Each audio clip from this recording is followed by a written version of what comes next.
Hello बच्चों, आप सभी का स्वागत है आपके अपने परिवार फिजिक्स वाला पर। बच्चों, आज के सेशन में हम पढ़ने वाले हैं संस्कृति नामक अध्याय, जो कि रचित है भदंत आनंद कौसाइन जी के द्वारा।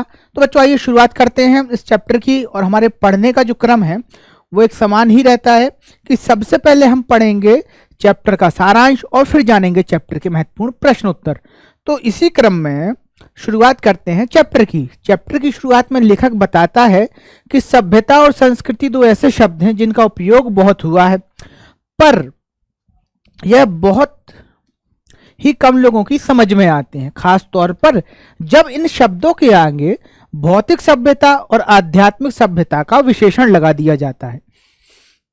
लेखक का कहने का अर्थ बच्चों यहाँ यह है कि संस्कृति और सभ्यता का प्रयोग तो सभी लोग करते हैं। ऐसे दो शब्द हैं जिनसे हम बहुत अच्छे से परिचित हैं, इन शब्दों को हमने सुना तो है ही, पर इनका जो अर्थ है उससे हम परिचित नहीं है। और खास तौर पर जब इन्हें भौतिक सभ्यता या आध्यात्मिक सभ्यता जैसे शब्दों से जोड़ दिया जाता है तब तो इनके अर्थ में और गड़बड़ हो जाती है। और इसी अर्थ को स्पष्ट करते हुए लेखक देता है दो उदाहरण। पहला उदाहरण देता है वो आग का, दूसरा उदाहरण देता है सुई धागे का। और इन दो उदाहरणों के माध्यम से संस्कृति और सभ्यता को समझाने का प्रयास करता है। तो आइए समझते हैं। लेखक ये बताता है, आग और सुई धागे के माध्यम से लेखक बताता है कि किसी नई चीज को इजाद करने की क्षमता, शक्ति संस्कृति कहलाती है। मतलब किसी भी नई चीज को इजाद करने की जो शक्ति है, जो क्षमता है, वो संस्कृति है। और उस संस्कृति के द्वारा जो अब तक आविष्कृत या आविष्कार हुआ है वह ही सभ्यता है। तो ठीक है बेटा, इसी तरीके से उसने संस्कृति और सभ्यता को स्पष्ट किया कि किसी भी नई चीज को इजाद करने की जो क्षमता है वो संस्कृति है, और जो इजाद हो जाता है, जो आविष्कार है, वह ही सभ्यता है। लेखक आगे बताता है कि जो व्यक्ति नई चीजों की खोज करता है वह संस्कृत कहलाता है। यानी कि जो खोज करता है, नई चीजों को जो खोजता है, वह संस्कृत कहलाता है। ठीक है। और फिर इन आविष्कारों को अपने पूर्वज से प्राप्त करने वाली संतानें सभ्य कहलाती हैं। तो देखो, संस्कृति का अर्थ यहां है बेटा, अब यहां इस चीज को समझ लो कि जो भी नई चीज खोजने की शक्ति है, यानी कि जिस शक्ति के माध्यम से हम नई चीजों को खोजते हैं, वे सब कहलाती हैं संस्कृति। ठीक। और संस्कृति के बाद उन्हीं सारी खोजों को हम कहते हैं सभ्यता।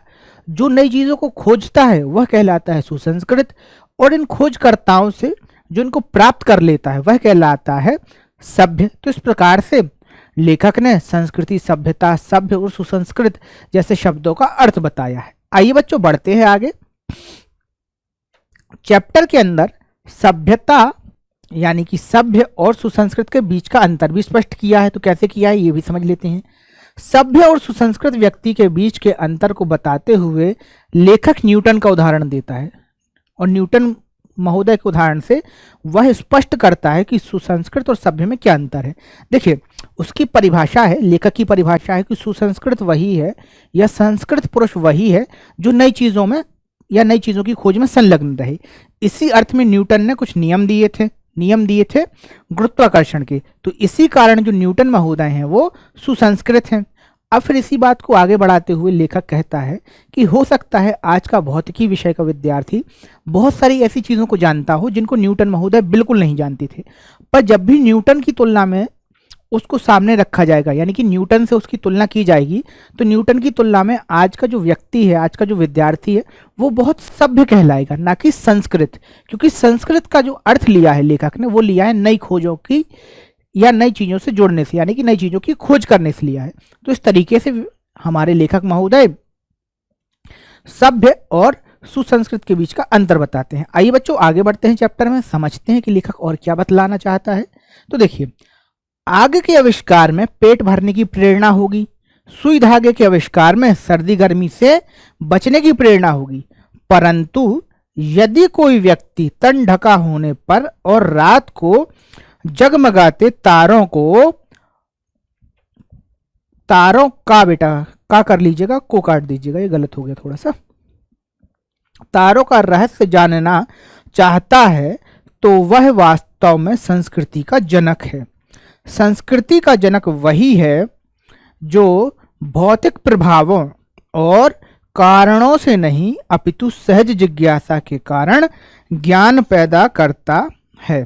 तो देखो बच्चों, एक बात लेखक कहता है कि किन्हीं खोजों में, किन्हीं चीज़ों में किसी किसी चीज़ की प्रेरणा है। अर्थात जैसे आग की जो खोज है उसमें हो सकता है कि सुरक्षा का भाव हो, भूख भरने का भाव हो कि भाई हमारी पेट की भूख शांत हो जाए, उसके लिए आग की खोज की गई हो। सुई धागे की खोज में हो सकता है कि तन ढकने की आवश्यकता छुपी हुई हो। परंतु लेखक ये बतलाता है कि जब कोई खोज, मतलब जब आपकी भौतिक आवश्यकताएं पूर्ति हो जाती हैं, भौतिक आवश्यकताओं की पूर्ति हो गई और उसके बाद अगर कोई खोज की गई है तो वो खोज जो होती है वही खोज कहलाती है संस्कृति। और ऐसी ही खोज करने वाले को कहा जाता है संस्कृति का जनक। यानी कि जिनकी भौतिक आवश्यकताएं पूरी हो चुकी हैं, पर भौतिक आवश्यकताओं के पूरा हो जाने पर भी उन्होंने प्रकृति का रहस्य उद्घाटन किया है, ऐसे ही लोगों को कहा जाता है संस्कृति का यथार्थ जनक। तो इस प्रकार से बच्चों लेखक ने संस्कृति के यथार्थ जनक के विषय में बतलाया। आइए आगे बढ़ते हैं, समझते हैं कि लेखक और क्या क्या कहना चाह रहा है। तो देखिए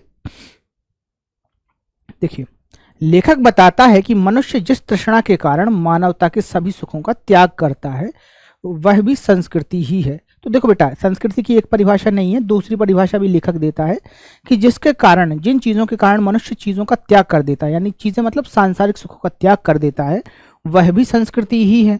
फिर आगे लेखक बताता है कि संस्कृति का परिणाम ही सभ्यता है, यानी कि संस्कृति पहले आती है फिर बाद में सभ्यता आती है। हमारे जीवन जीने के जितने भी तरीके हैं वे सब सभ्यता के अंतर्गत ही आते हैं। देखो, हम जिन भी तरीकों से जीते हैं ना, वो सब सभ्यता के अंतर्गत ही आते हैं। अब ऐसा क्यों होता है भाई?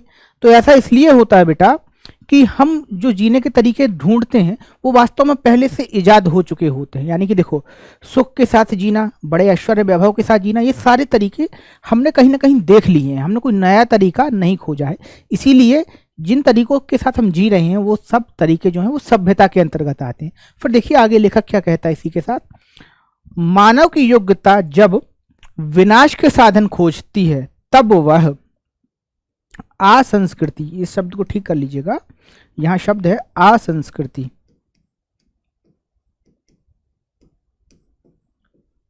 असंस्कृति। तो देखिए, मानव की जब सभ्यता ना, जब मानव की जो बुद्धि है, मानव की जो क्षमताएं हैं वो विनाश के रास्ते खोजने लगे तो उसको कहते हैं असंस्कृति।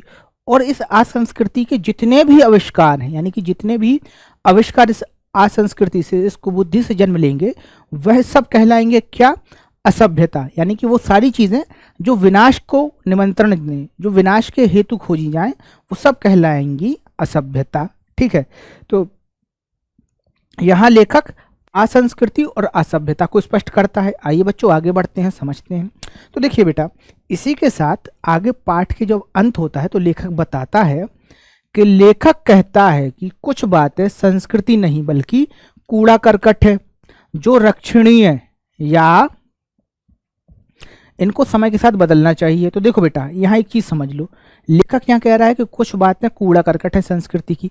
अब कूड़ा करकट से आशय यहाँ ऐसी बातों से है जो बहुत पुरानी हो चुकी हैं, जिनका आधुनिक समय में कोई अर्थ नहीं बचा है। ठीक है, फिर आगे ये बताता है लेखक कि ये जो सारी चीजें इनको बदलना चाहिए। ठीक है, और क्यों बदलना चाहिए तो वो भी बताता है लेखक कि मानव की प्रज्ञा ने जब भी कोई नया तथ्य देखा है तो उसे दलबंदियों की जरूरत नहीं थी। वास्तव में मानव संस्कृति अविभाज्य है, यानी कि मानव संस्कृति को विभाजित नहीं किया जा सकता है। उसमें कल्याणकारी अंश श्रेष्ठ ही नहीं बल्कि स्थायी भी है। तो लेखक बताता है बच्चों कि मानव की जो संस्कृति है वो अविभाज्य, यानी कि उसको विभाजित नहीं किया जा सकता, और उसमें जो कल्याणकारी अंश, यानी कि कल्याण करने की जो भावना संस्कृति के अंदर है वो आंशिक नहीं है बल्कि स्थायी है। यानी कि कल्याण करने की जो भावना है वो बस एक पार्ट नहीं है संस्कृति का, वो पूरी की पूरी संस्कृति ही है। इस तरीके से लेखक संस्कृति को स्पष्ट करता है। आशा है यहाँ तक आपने भी पाठ को समझ लिया होगा। आइए आगे बढ़ते हैं, प्रश्नोत्तरों की तरफ समझते हैं परीक्षा की दृष्टि से यहाँ से ऐसे कौन कौन से प्रश्न हैं जो बहुत ही महत्वपूर्ण हैं। तो देखिए, इसी क्रम में हमारा पहला प्रश्न इस प्रकार से है, लेखक के अनुसार संस्कृति किसे कहते हैं? अब उत्तर देख लेते हैं भाई। संस्कृति पाठ के लेखक भदंत आयन भदंत आनंद कौसलायन के अनुसार भौतिक आवश्यकताओं से परे आविष्कार या तथ्य प्राप्त करने की योग्यता, प्रवृत्ति या प्रेरणा ही संस्कृति कहलाती है। ठीक है, यानी क्या चीज संस्कृति कहलाती है? भौतिक इच्छाओं या भौतिक संसार से परे नई चीज खोजने की जो प्रेरणा है, जो शक्ति है, उसे ही संस्कृति कहते हैं। फिर आगे देखिए क्या होता है। मानव संस्कृति अविभाज्य है, उसमें कल्याणकारी अंश श्रेष्ठ ही नहीं बल्कि स्थायी भी है। तो ये बात भी लेखक बतलाता है कि भाई मानव की जो संस्कृति है वो अविभाज्य है। तो बेटा इस प्रकार से इस प्रश्न का उत्तर हमने जाना। आइए बढ़ते हैं आगे अगले प्रश्न की ओर। तो हमारा अगला प्रश्न इस प्रकार से है, हमारी सभ्यता में संस्कृत व्यक्ति और मनीषियों का क्या योगदान है? तो इस बात को समझ लेते हैं। हम जानते हैं कि संस्कृत व्यक्ति अपनी भौतिक आवश्यकताओं एवं तृष्णापूर्ति के लिए अन्वेषण नहीं करते बल्कि जिज्ञासावश आविष्कार में लगे रहते हैं। यही आविष्कार आने वाली संतानों को सभ्यता के रूप में मिलते हैं। इस प्रकार हम यह कह सकते हैं कि सभ्यता के रूप में जो कुछ भी हमारे पास है वह सब हमारे संस्कृत व्यक्तियों और मनीषियों की देन है। तो देखो बेटा, सबसे पहले ना अगर इस प्रश्न का उत्तर जानना तो आपको समझना पड़ेगा कि संस्कृत कौन होता है। तो संस्कृत वो व्यक्ति होता है जो अपनी भौतिक आवश्यकताओं से ऊपर उठकर खोज करता है, यानी कि उसकी भौतिक आवश्यकताओं की पूर्ति हो चुकी है, वो संसार में सारे सुखों को प्राप्त कर चुका है, इसके बाद भी वो नई नई चीज़ों के प्रति अपना दृष्टिकोण रखता है। ऐसे व्यक्ति ही मनीषी कहलाते हैं। और इन मनीषियों से हमें जो कुछ भी प्राप्त होता है, यानी कि आने वाली संतानों को जो कुछ भी प्राप्त होता है वह सभ्यता कहलाता है। और सभ्यता का एक भरा पूरा भाग, यानी कि बहुत ज़्यादा और बहुत बड़ा भाग ऐसे ही मनुष्यों के द्वारा हमको प्रदत्त किया गया है। तो इस प्रकार से इस प्रश्न का उत्तर हमने जान लिया कि हमारी संस्कृति में, हमारी सभ्यता में मनुष्यों का क्या योगदान था। आइए बच्चों बढ़ते हैं अगले प्रश्न की ओर। हमारा अगला प्रश्न इस प्रकार से है, देखिए, पाठ के अनुसार संस्कृति का जनक कौन हो सकता है? उत्तर है, संस्कृति पाठ के अनुसार संस्कृति का जनक वही सुसंस्कृत मनुष्य हो सकता है जिसका पेट भरा होने पर और तन ढका होने पर भी वह सहज भाव से अपनी जिज्ञासा के कारण आविष्कारों की खोज करता है, ना कि भौतिक आवश्यकताओं के कारण आवश्यक चीज़ों का निर्माण करता है। तो देखो बेटा, यहाँ लेखक ये बता रहा है बिल्कुल सरल भाव में कि संस्कृति का जनक वही हो सकता है जो अपने भौतिक आवश्यकताओं को, अपने सांसारिक सुखों से आगे बढ़कर किसी नई चीज को खोजता है, प्रकृति के रहस्य का उद्घाटन करता है, अपनी आवश्यकताओं, अपनी अपेक्षाओं से ऊपर उठकर। तो इस प्रकार से इस प्रश्न का उत्तर भी हमने जान लिया। आइए बच्चों बढ़ते हैं आगे अगले प्रश्न की ओर। अगला प्रश्न इस प्रकार से है, लेखक की दृष्टि में सभ्यता और संस्कृति की सही समझ अभी तक क्यों नहीं आ सकी है? तो भैया इस प्रश्न का उत्तर जान लेते हैं। देखिए, लेखक के अनुसार सभ्यता और संस्कृति जैसे शब्दों का प्रयोग बहुत बार हुआ है, परंतु इनका अर्थ उतने ही कम लोगों को समझ में आया है। खास तौर पर जब इन शब्दों के साथ भौतिक और आध्यात्मिक शब्दों जैसों का विशेषण लगा दिया जाता है तो इनका रूप विकृत हो जाता है और इनको समझने में बड़ी कठिनाई होती है। तो देखो बेटा, संस्कृति सभ्यता की अलग अलग परिभाषाएं लोगों ने व्यक्त की हैं, पर इनका मूल अर्थ बहुत कम लोग समझ पाए हैं और ज़्यादातर इनका जो अर्थ लिया जाता है वो भौतिक और आध्यात्मिक चीज़ों के साथ लिया जाता है। तो इस कारण इनका अर्थ विकृत हो जाता है और इनको समझने में तकलीफ आने लगती है। तो बेटा ये था इस प्रश्न का उत्तर। आगे देखते हैं। देखिए, लेखक ने न्यूटन को संस्कृत मानव क्यों कहा है? तर्क सहित उत्तर दीजिए। अब देखिए, लेखक के अनुसार संस्कृत व्यक्ति वह व्यक्ति है जो अपनी योग्यता और गुण के आधार पर नए आविष्कार करता है। इसी अर्थ में न्यूटन ने गुरुत्वाकर्षण के नियम दिए, जिस कारण लेखक ने उन्हें संस्कृत मानव की उपमा दी है। तो देखो बेटा, है क्या, लेखक ने परिभाषा दी कि जो नई चीजों की खोज करे अपनी भौतिक आवश्यकताओं से ऊपर उठकर, वही सुसंस्कृत है। और न्यूटन ने कुछ नियमों की खोज की थी। किस नियम की खोज की थी भाई? न्यूटन ने की थी गुरुत्वाकर्षण नियम की खोज। तो इस अर्थ में लेखक ने न्यूटन को सुसंस्कृत कहा है। आइए बच्चों बढ़ते हैं अगले प्रश्न की ओर। तो देखिए, संस्कृति पाठ से हमें क्या प्रेरणा मिलती है? उत्तर इस प्रकार है, संस्कृति पाठ से हमें प्रेरणा मिलती है कि इस परिवर्तनशील संसार में कुछ भी स्थायी नहीं है, सब धारणा और विचार सब भी परिवर्तित हो रहे हैं। इस क्षण क्षण परिवर्तित होने वाले संसार में किसी चीज को पकड़कर बैठना उचित नहीं है। यही उन्हीं बातों को मानना उचित है जो मानव कल्याण के प्रति ज्यादा महत्वपूर्ण है और वही संस्कृति भी है। तो देखो बेटा, इस प्रश्न के उत्तर में ये बात कही जा रही है कि प्रकृति और मनुष्य पल पल बदल रहे हैं, विचार, धारणाएं, हर चीज बदलती रहती है।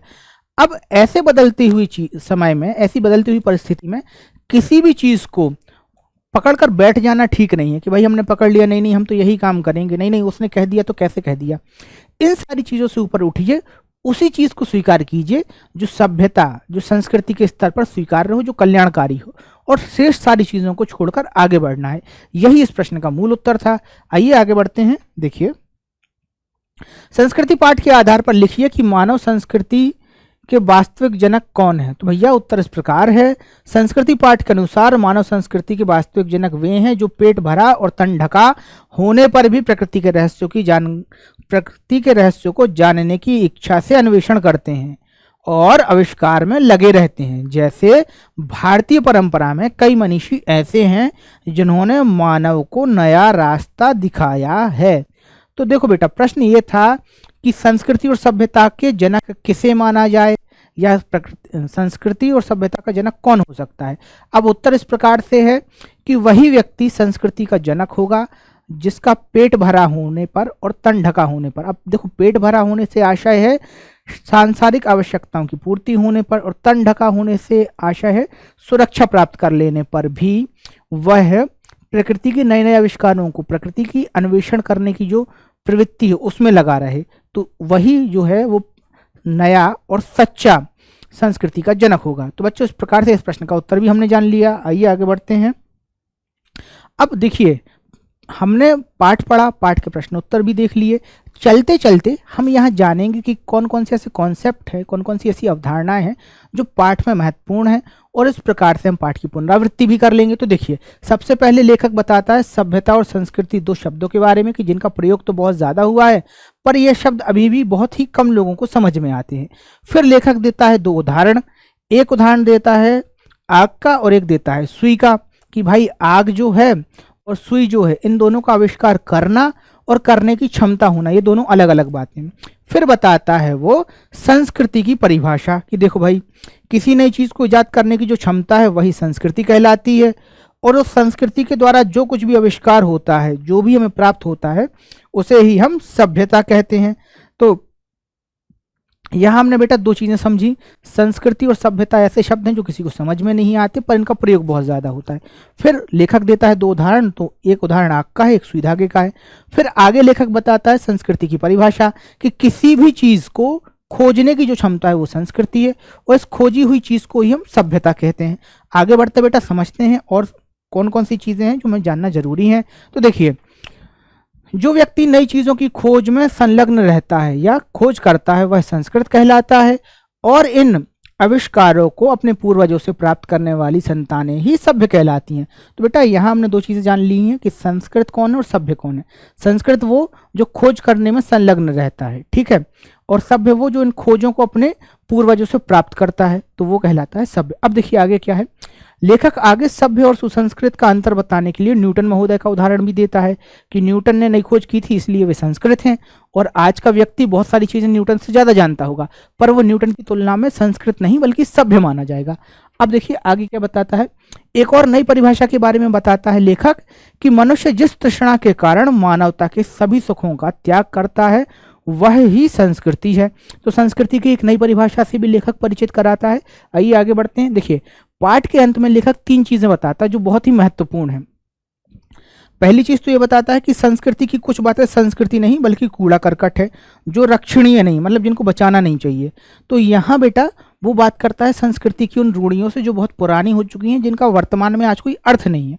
फिर आगे कभी बताता है इसी बात के अंतर्गत कि समय समय के साथ, मतलब समय के साथ साथ इन रूढ़ियों को भी बदलना चाहिए, मतलब जो पुरानी रूढ़ियां हैं, जो पुरानी मान्यताएं हैं, जिनका वर्तमान समय में आज कोई उपयोग नहीं बचा है, उनको बदलना चाहिए। फिर सबसे अंत में लेखक बताता है मानव संस्कृति अविभाज्य है, उसमें कल्याणकारी अंश श्रेष्ठ ही नहीं बल्कि स्थायी भी है। यानी कि देखो, मानव की जो संस्कृति है वो अविभाज्य है, उसको टुकड़े टुकड़े में नहीं बांटा जा सकता, वह एक ही है, ठीक है।